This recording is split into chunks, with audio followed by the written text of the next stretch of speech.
I'm going to follow that wonderful, really like meaty technical presentation with something that is not technical whatsoever.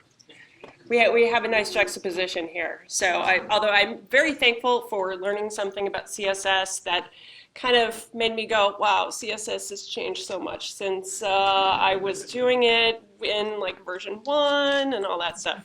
Not feeling old at all.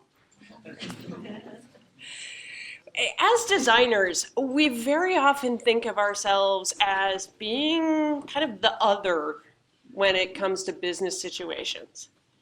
We think of ourselves as being outliers compared to a lot of the folks that we work with, business analysts, financial people, project managers, all these other people that we work with. We're like, we're different. They're not one of us. I think it comes kind of from that history of connection to art and artists and that like artist mystique, the misunderstood person toiling away that emerges with brilliance and no one understands how it came to be, but oh, we just, it's beautiful, right? It's this mysterious thing. But, you know, that's done a lot for us in terms of having to push the UX and design into formalizing ourselves and really solidifying a practice that we can sell, that we can explain to people, and in terms that really they can connect with. But it is also really, it can limit us as to how effective we can be, especially within an organization. Within an older organization that's looking to change. If we celebrate this duality of us and them, it can really hamper our happiness working in an organization. And right now, we have a lot of organizations that are bringing design, UX in-house. Seems like there is a pendulum that swings, between outsourcing and in-house stuff. And right now we're really getting back to bringing things back under one roof. And so there are a lot of people who are looking at, hey, I'm thinking about taking a job inside an organization, but I don't know. People think of being in a big machine as, well, bureaucracy and stodginess and having to argue with people who don't understand you.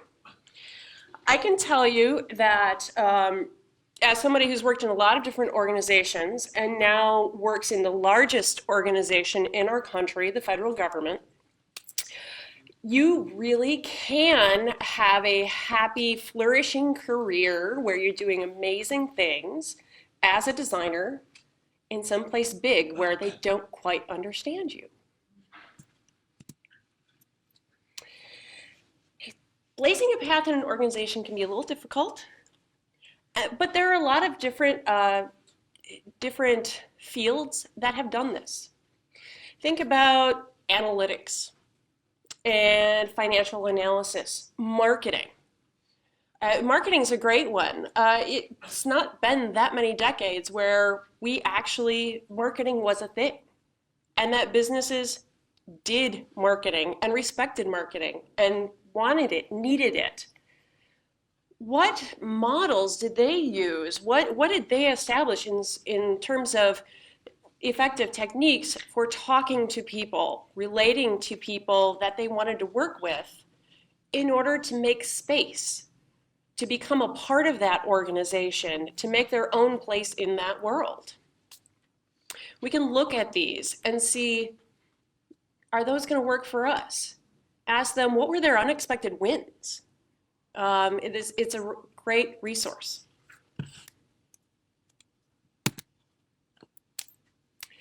So let's look at what it often looks like for a designer coming into, coming into a large organization. Let's say you're going into, a large retailer. So, we could pick a big box retailer. And so you're a designer.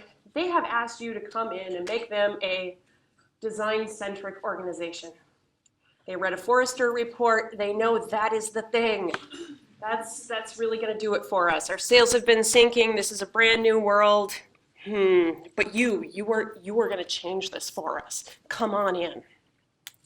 So you get there and, oh my gosh, I got this job. I'm so happy about this. You've got time to focus on a portfolio of products instead of changing things every 6 months and having to relearn a new industry. You might even be able to forget about things like time reporting, SOWs, sales. You can just focus on design. Oh, the promised land. You want to make an impact. And you really want to figure out how to shift the tide, turn this boat, all those great metaphors. But in preparation for your arrival, they have been creating a backlog of design work for you to do. So much so that you couldn't do it all in a year with an army, and you don't have an army. So you get in there and you realize, oh my gosh, they're not going to wait for me. They're going to create this stuff. They're going to keep going. This department, they have their own goals set, and they're completely separate from me. They have to meet their metrics, their deadlines, and all these things. They're not going to be able to say, well, we were going to, but the design department didn't give us anything, so sorry we didn't meet that. Can I still have my bonus? It's not going to happen that way. They're going to keep moving, and you don't want to get steamrolled. So you start doing some design work. You start cranking some stuff out because you want to show value.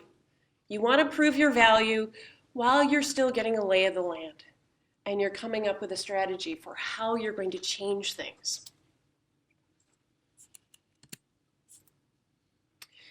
You quickly start running into objections for your designs.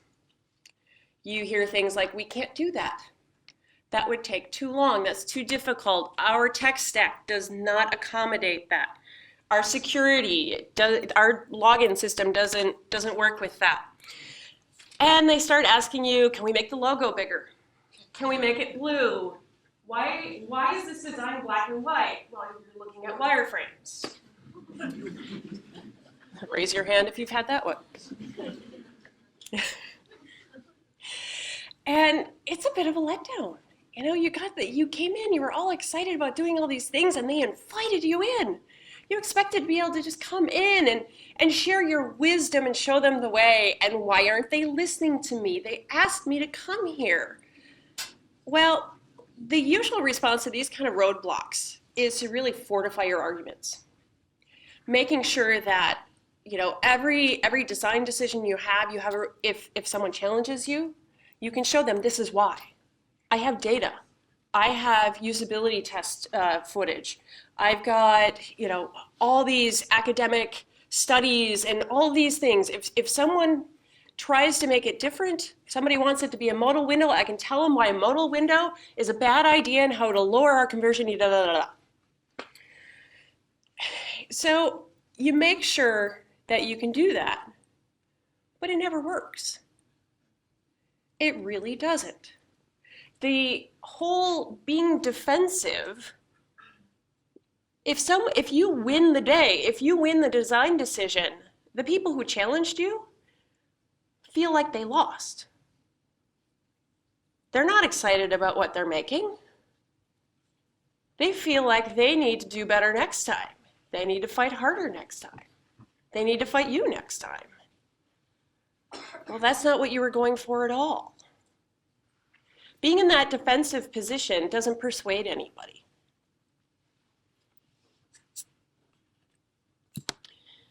So the way that I've started approaching this over the last several years has been thinking about, if my audience is not asking the right questions, if they're really picking at things that are inconsequential or seem really out of context, you're asking them for business, their business expertise on this thing, but they're coming at you with font choices and things like that. That's a real good indication that your approach to how you are working with them is failing. It's your own usability test for your process. I really liked what what Rick was saying earlier today about the experience of you in your organization. What is it like to work with you? Well, if the people that you're working with are fighting you on everything, maybe there's something that you could do to change that. So getting beyond trying to persuade somebody, I always struggled with it. I'd struggle with that. And so last year at a conference in Chicago, I had the chance to speak with Dr. Steve Julius, fantastic. I mean, the guy, he worked with the Chicago Bulls. I think he was like the team, like the team psychologist, I think, back in the Jordan days.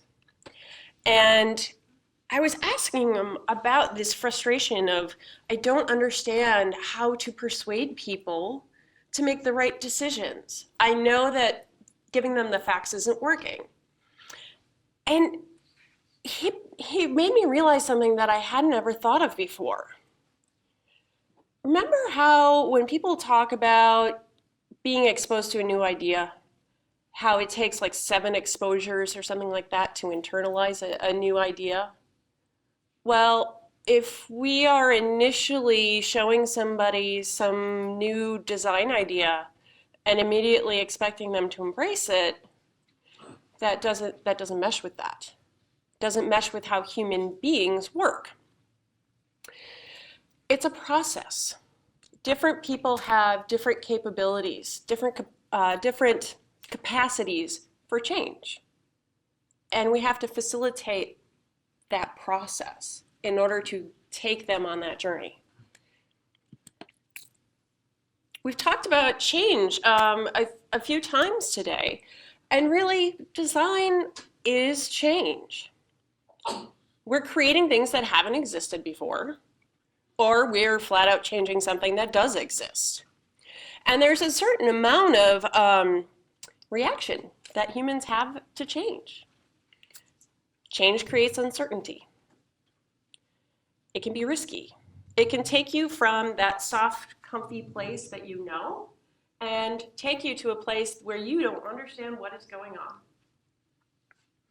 People can feel very threatened by change. I was talking to someone recently about a reorg that they had gone through in their workplace. And they were in management, and they were really confused why people were having such a strong reaction emotionally to the reorganization. And I was thinking about it, and I was like, you know what? Think about this. You spend most of your week, your waking hours in your week, with these people. And you are now suddenly being told, you are now going to work with a different group of people on different things. You have no control over it. And you don't know how it's going to turn out. You'd have a strong reaction to that, wouldn't you? I mean, it's just human. So you can see why showing someone some sketches could cause a strong reaction when that thing has an impact to their work life. So we need to think about that. How can we make that process of design as change more human-centered? How can we think about that in terms of, okay, we can't just say, here it is, agree with me. We need to look at that process. How can we create, lay the groundwork for the change that we're asking for? How can we get people prepared for a state of change? There's been a certain amount of research on this, and I'm going to probably massacre this brilliant person's name. There's a book called Changing for Good, very interesting. It's by James O. Prochaska. And he came up with a model where it talks about the stages of change, of individual change. And much like stages of grief that most of us have probably heard about, individual change has some stages too. And I want to talk about the first 4 stages of that because I think it really relates to the stuff that we do. I'll just read off the stages and then I'll go deeper into them. So pre-contemplation, contemplation, preparation, and then action. So that's 3 whole steps before you even get to doing anything. Pre-contemplation. So this is a person who is not even thinking about doing anything differently. This is one of your business stakeholders who is, who knows that they're asking for 15 different fields of personal information in order to make a doctor's appointment on your new registration system. And your registration numbers aren't that great, but it's new. You're all right with that. This person isn't thinking about change at all. This first step with these folks is establishing that maybe things could be a little different. That, hey, I think we can do better. I think we could improve our conversion rate. I wonder what would happen if we did this. Planting those seeds can get someone to the next stage, which is contemplation. Thinking about, hey, what if we did something? What if this was different? This is a great time to start really putting out there what the future might be like. Painting a picture of, hey, imagine if we didn't have our front desk people at the doctor's office and having to answer so many phone calls just to schedule appointments. Imagine if 2/3 of our appointments were done online. And then these people could actually have that human face-to-face interaction that is really beneficial for people showing up at our office. Paint those pictures, make them hungry for what could be. And then start the preparation. So preparation is really where you start, you've committed to making a change. You've committed to, hey, we're gonna make this better. We're gonna do something different. We're gonna create healthcare.gov. So here's where you start looking at budgets and timelines and figuring out when could we do this? And do we need to hire people, or what does this look like? This is a perfect time to do discovery work. If you can inform that plan and those projections and the team makeup with actual data, actual information, you can go out. I have to say, I just finished up probably the most amazing user research project I will ever do. We were researching how people enroll in things like food stamps and different assistive supports across the country.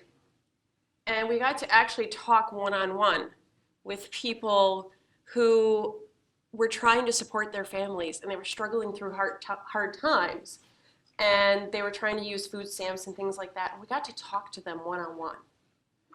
And we got to talk to the people who were trying to help them navigate this system, and the people who were inside that system at those offices trying to sign those people up and weed through all the applications and get these things done. But these people that are in really hard circumstances and going through a tough time.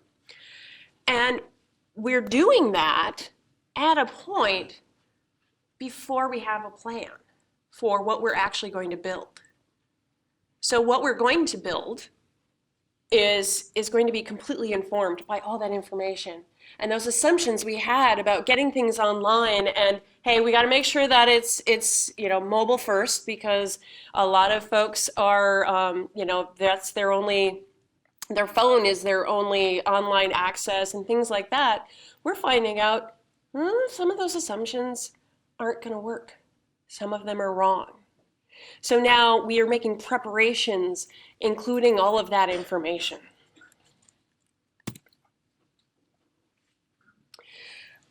So design decisions really fall into this action category.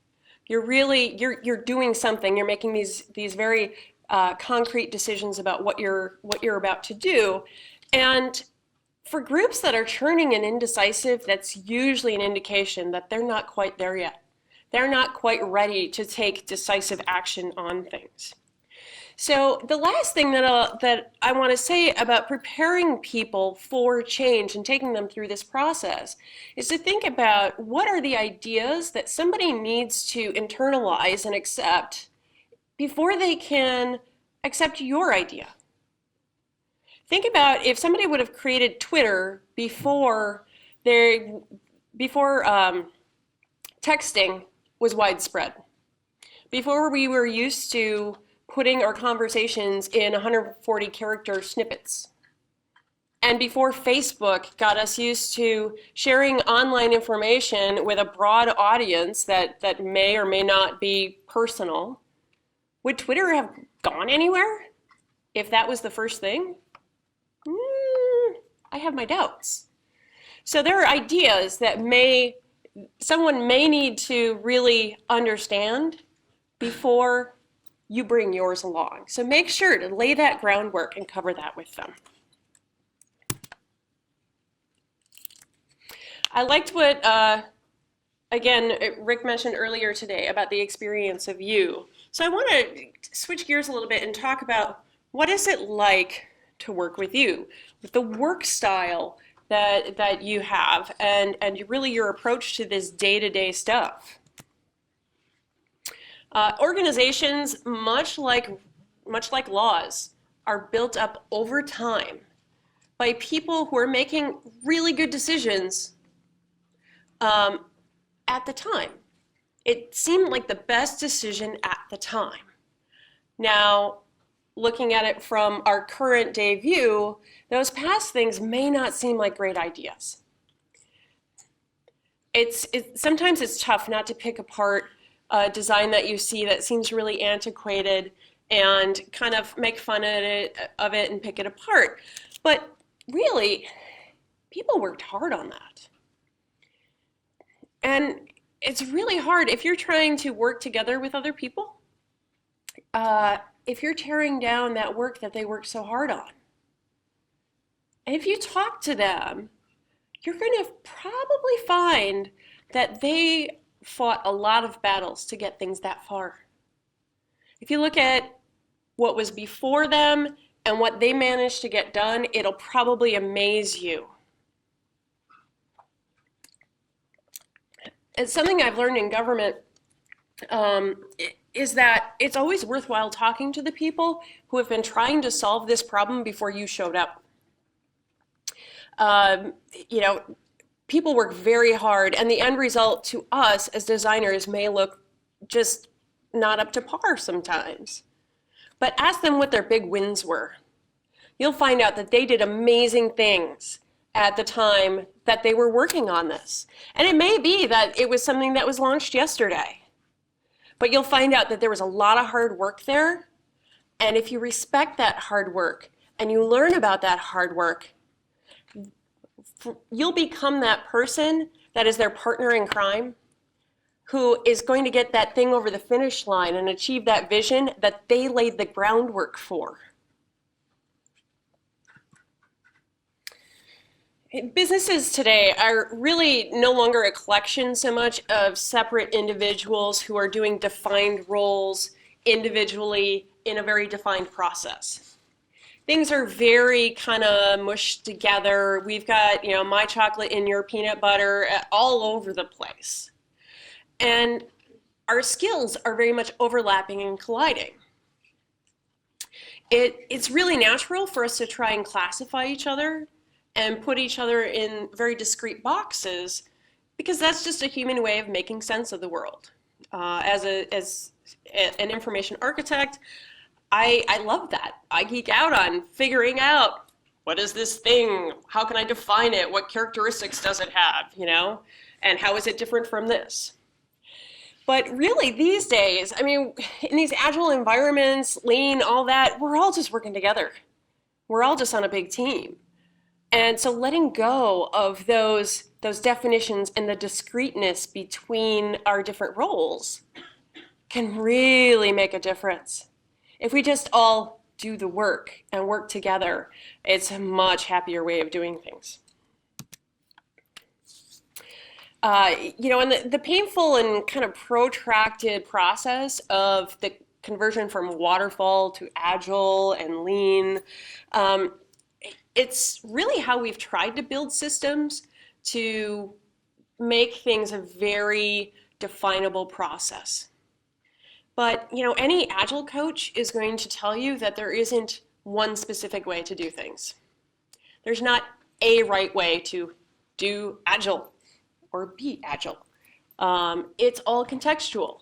Your business, your organization has unique things about it that make the way you need to solve a problem different from the way anybody else needs to solve a problem. It's all very contextual and individual. So that's the bad news.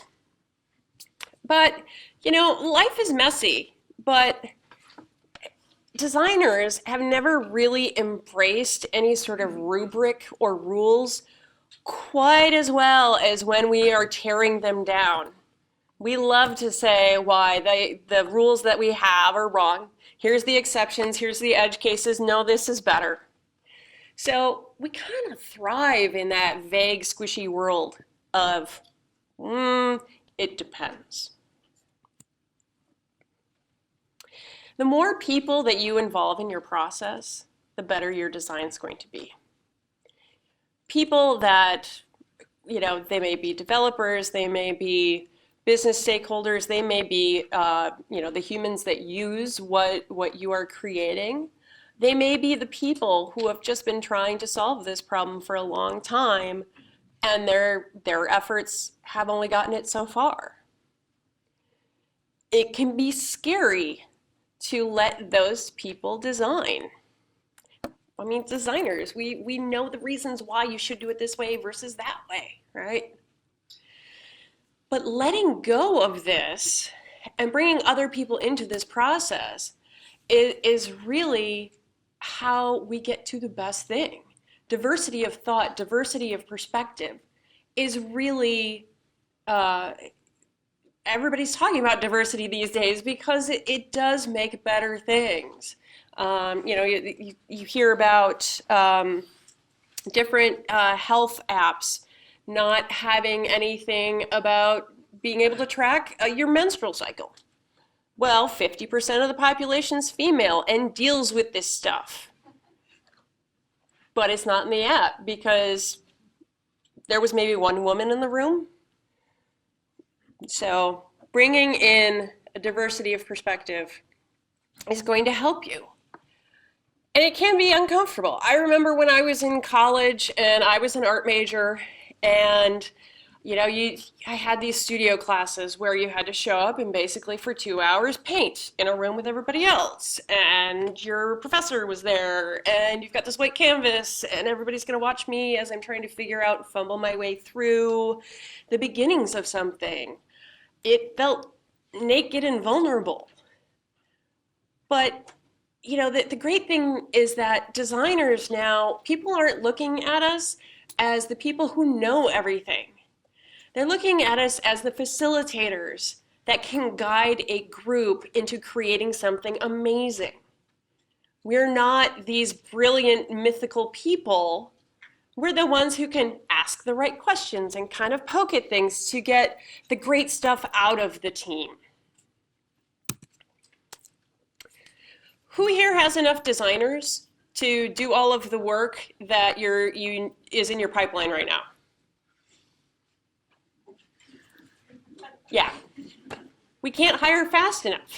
We can't acqui-hire fast enough. You just can't do it. There's not enough people to do all of the great work that we need to do. And so letting go of that control of we own design, we do design, we're the designers, is really important. We're not going to get anywhere fast enough if we don't do that. And so things that like Ethan was talking about this morning about pattern libraries and style guides and frameworks. These are the foundations that we can build to provide to our organizations so that everybody can do these bits, especially the easier design problems. They can, we can distribute the easier part of it more broadly, and then we can use our brains and our experience and backgrounds in design to be looking at the really thorny problems and going out and getting the information, doing, user research, going out there and bringing that back and informing the rest of the team so that we can get more done. And really, honestly, some of the most amazing ideas are the ones that I've been sitting in a room with a bunch of developers and designers for a while and been talking through a problem, and it's the technical lead who says, I don't get it. I don't get it. It doesn't make sense to me. Here's what I think. And comes up with a completely different way of thinking about something. And that's the gem of the idea. That's like, oh my gosh. Yes, absolutely. And we build on that. And it's those moments that really come up with the best things. And it's so amazing when somebody else comes up with a great idea. The other thing is something that is kind of new for me, is at 18F, something that we do is we really try and make sure that no designers are working alone. So we don't kind of divide and conquer like we're just mostly used to doing, right? We try and cover as much ground as we can, and we have a limited amount of people, so we spread them out as broad as we can. We try and do paired design, just like paired programming. And the amount of brain power that you get, it's really amazing. And as far as a work situation, it's so much more fruitful when you're not out there by yourself and you've got somebody to talk it through with and divide the work. Plus, a lot of times it gets done a lot faster, which is great. I already talked a little bit about enabling people who are not designers and giving them these frameworks, giving them the guidelines that they can use and move forward with. And you can also talk about risk. That's something that people don't often discuss, but in terms of design risk, when people are wondering, should we do it this way or this way? Well, what would happen if we got it wrong? What if we made this decision, we chose that? What's the worst that would happen? And when would we be able to course correct? It's a great thing to talk to agile teams about because you're always iterating. You very often have the chance, very quick on to make shifts. It's supposed to, that's what we're supposed to be doing. And also, a lot of times you can be the one as the designer, not to answer the questions, but to ask the questions that get people to look at things in different ways. We tend to really, once we're in an organization, we all kind of homogenize our view of the world. We're in our bubble, and the longer we're together, the more opaque that bubble becomes. And so designers can very often be that function of poking at it and getting people to look in different directions.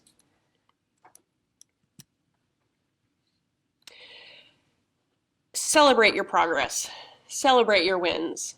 I mean, even those conversations that went really well, or getting somebody else excited about something, the little pieces of progress are often the most important ones. Those are often the ones that make the biggest difference in the end. It's really easy to celebrate the big launches and the big numbers and the big revenue and all those things. That's easy. Let your PR people handle those. But appreciate those little steps that it takes to get there.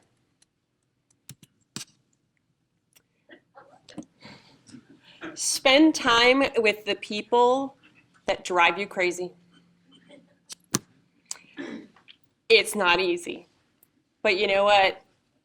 If you find that this person just, I in meetings, I don't get it. Why is this person always saying the thing that gets on my nerves? That's the person you need to have lunch with. That's the person that you need to go have coffee with and get an understanding of them. You need to learn about them because you know what? They're slogging through this too. And you need to understand what are their motivations. What do you understand the things that they're saying? Are you understanding what they're worried about? Why are they being a jerk? There's usually a very human reason why this person is being this way. And you'll find if you spend time with them, they might just become your best person. Or they might be the person who forces you to work harder.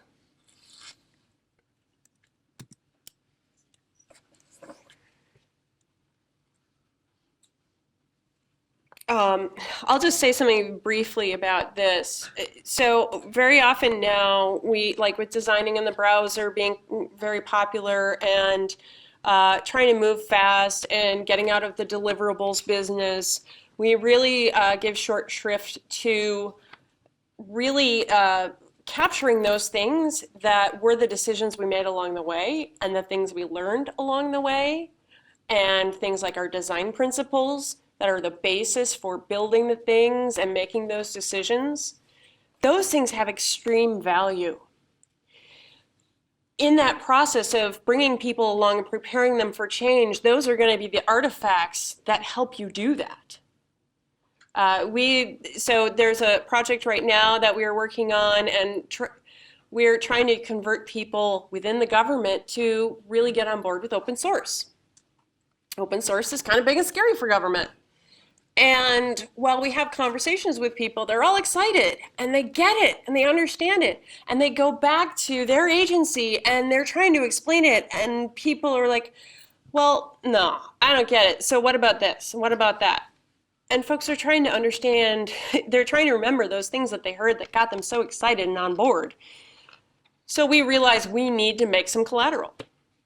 We need to make we need to make a PowerPoint deck that they can use. So don't forget about those things. Capture that value. Don't just let it go into the ether.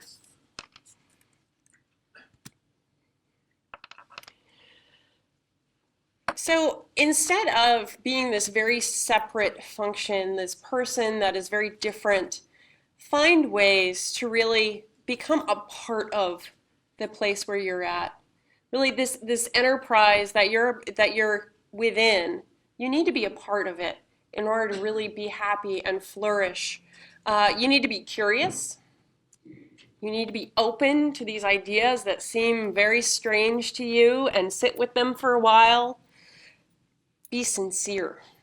Be yourself. You don't have to be this, corporate whatever idea we have. That's not the thing that gets you there. And don't work alone. You're surrounded by all of these interesting people that have great stuff to add, and really their knowledge is what you need. And with that, I thank you very much.